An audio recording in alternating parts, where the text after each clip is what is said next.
I view that where we are today, while money is important and it of course be tokenized, in reality, every asset class is going to get tokenized.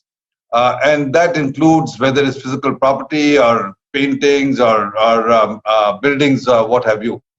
The notion of tokenization extends well beyond currency as a medium of exchange. Welcome to the Crypto Teacher.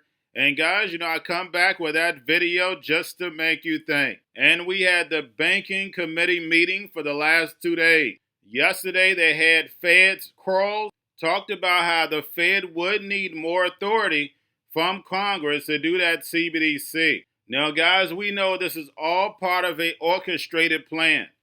We know the banks are what? The biggest drug dealing, money laundering, gun running son of a guns. And getting into that, we have Elizabeth Warren. Even though, guys, we know this is all theater, she talks about overdraft fees, which all was facts. Over $4 billion worth during the pandemic. And the banks got relief, but did the people get relief? No, we know this. You overdraft $5, $1, $10. They're going to charge you $30, $40, $50 or even more. This is what the banks were set up to do, to feed you to death. It's just like a tax. Because we know when it comes to the New World Order, it's all planned out. Enjoy the rest of the video. You have a wonderful day. Moving forward on the real-time payment system. I thought it was too late in getting started, but I am glad you're all working to try to make up for some lost time. I see that a pilot program will be launched later this year, and that the full rollout date is now scheduled for 2023.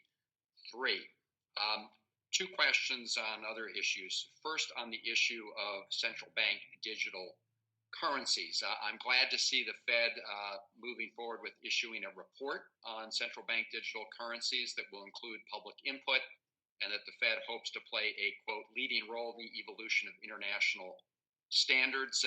I don't think we can afford to have the United States fall too far behind on this measure, especially given China's moving ahead with their own pilot program. I recognize that there are lots of issues. Can you tell us more about where we are in researching and developing a and can you tell me whether or not the Fed would have existing authority to launch a pilot program if it so choose, or do you believe you need congressional authority to do that? Congressional authority to do that. Well, so as you've noted, we are beginning a process. Chair Powell announced it last week of doing a very deep and comprehensive study of sort of the potential of the issues around central bank digital currencies in the United States. There are, as you've noted, there are a host of issues. I think it would be, I think ultimately what that study will lead us to is to a conclusion as to whether a CBDC is appropriate for the United States. I think, that's very much an open question currently. As to whether we have the authority to implement a pilot program or to implement a CBDC, I think that depends on how the structure of the CBDC is, on how we structure it. There are certain structures that we could perhaps do under current authority, but most of the types of CBDC that are discussed would require additional legislative authority to actually use. We are engaged in a pilot of sorts of testing out the technology around CBDC with MIT. Currently, the Boston Fed and MIT are working on this technology pilot. But a broader pilot, and certainly a CBDC itself, is most likely to require additional legislative authority. Well, I'd appreciate it. Pandemic swept across our nation. Bank regulators worried about the health of our biggest banks. So the regulators were generous. They gave the banks all kinds of help. They delayed compliance for important regulations. They relaxed standards. They even allowed banks to avoid paying overdraft fees if their accounts at the Federal Reserve had a negative balance. Now, when asked why they were being so generous to the banks, the regulators explained that the banks would, in turn, help their customers. So, how exactly did that work out? At the start of the pandemic, bank regulators issued joint guidance that recommended that banks waive overdraft fees for their own customers. In other words, if someone was laid off, for example, and bounced a check, the regulators recommended that the bank automatically waive the fees and let people get caught up without paying $35 every time they stumbled. The same way the bank could do at the Fed if it overdrew its account. So let me ask the CEOs of the four banks, Citibank, Bank of America, Chase, and Wells Fargo, the four banks that collectively manage tens of millions of checking accounts for customers. While you automatically and at no cost got complete protection from overdraft fees at the Federal Reserve, could you please raise your hand if you gave the same automatic protection to your customers and automatically waived all of their overdraft fees? Okay, I'm not seeing anyone raise a hand. And that's because none of you gave the same help to your customers that the bank regulators extended to you. Help that the bank regulators recommended that you give. So let me focus in on this just a little bit here. Let me start with you, if I can,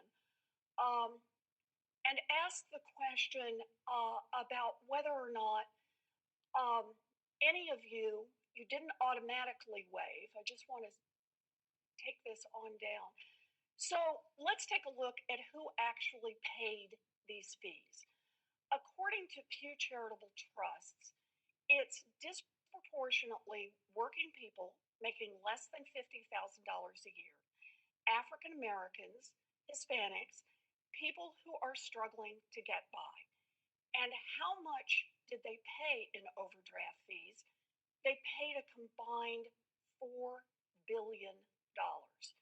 So let me start with you, Mr. Diamond. You are the star of the overdraft show. Your bank, JP Morgan, collects more than 7 times as much money in overdraft fees per account than your competitors. So, Mr. Diamond, how much did JP Morgan collect in overdraft fees from their consumers in 2020? Well, I think your numbers are totally inaccurate, but we'll have to sit down privately and So go through these that. are public numbers. And I also want to point out we did not overdraft. Can you just answer my question? How much did JP Morgan collect? We did not overdraft at the Fed account. And at any request, so you never. They needed, I'm sorry, Mr. Diamond. Relief, that was Mr. Diamond. That was not the question. Did you had an automatic protection? So I'm asking. You were recommended. The regulators recommended you offer that same kind of protection to your customers. How much, in fact, did JP Morgan collect in overdraft fees from their customers in 2020? Do you know the number? I don't know the number in front of me. But well, I actually have the number in front of me. It's $1.463 billion. That's nearly $1.5 billion that you collected from your customers. Now, do you know how much JP Morgan's profit would have been in 2020 if you had followed the recommendation of the regulators and waived overdraft fees to help struggling consumers? In other words, without that overdraft money, would your bank have been in financial trouble?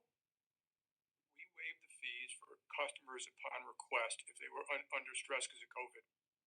You know, I appreciate that you want to duck this question. Do you know how much your profits would have been if you'd actually waived all as the regulators recommended? We waived the fees every time. The answer is your profits would have been $27.6 billion. I did the math for you. So here's the thing. You and your colleagues come in today to talk about how you stepped up and took care of customers during the pandemic. And it's a bunch of baloney. In fact, it's about $4 billion worth of baloney, but you can fix that right now. Mr. Diamond, will you commit right now to refund the $1.5 billion you took from consumers during the pandemic? No. Right now? No. No. That's right. Over the past year, you could have passed on the breaks that you got from the Fed to your customers, but you didn't do it. Everybody else here, those other three bankers, will any of you agree to refund the overdraft fees that you collected? I didn't think so.